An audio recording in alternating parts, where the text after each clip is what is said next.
नमस्कार मैत्रिणींनो, कुंकू टिकली किचन या चॅनलमध्ये आपलं पुन्हा स्वागत आहे। आपण आपल्या चॅनलवर पाहत असतो नवीन आणि जुन्या रेसिपीज। तर आज आपण करणार आहोत चमचमीत अशी पावभाजी। तर सर्व भाज्या कापून घेतल्यात आणि कुकरमध्ये टाकायच्या अगोदर त्यामध्ये आपण किसून टाकणार आहोत बीट। तर झाकण लावल्यानंतर आपण आता एक शिट्टी काढून घेणार आहोत। एक शिट्टीमध्ये सर्व भाज्या शिजल्यानंतर आपल्याला यामधलं सूप वेगळं करायचं आहे आणि आता या सर्व भाज्या आपल्याला मॅशरनी मॅश करून घ्यायच्या आहेत। कांदा, लसूण आणि आलं थोडंसं बारीक करून घेऊया आणि मग नंतर आता कढईमध्ये आपल्याला घालायचं आहे तेल आणि थोडंसं साजूक तूप। तर साजूक तुपामध्ये आपल्याला करायची आहे पावभाजी। जिरा टाकल्यानंतर कांदा टाकायचा आहे।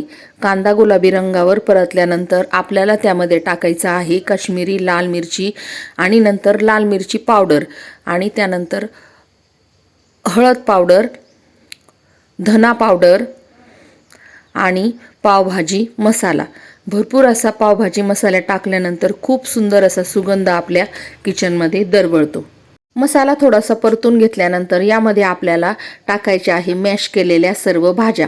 मॅश केलेल्या भाज्या टाकल्यानंतर यामध्ये हे सर्व मिक्स करून घ्यायचं आणि नंतर आपण काढलेलं हे सूप थोडं थोडं घालून आपल्याला या भाजीमध्ये घालायचं आहे आणि यानंतर आपल्याला व्यवस्थित अशी भाजी हलवून आणि त्यामध्ये मीठ घालायचं आहे। मीठ घातल्यानंतर आपण कोथिंबीर घालून आणि आता थोड्या वेळ झाकण ठेवूया।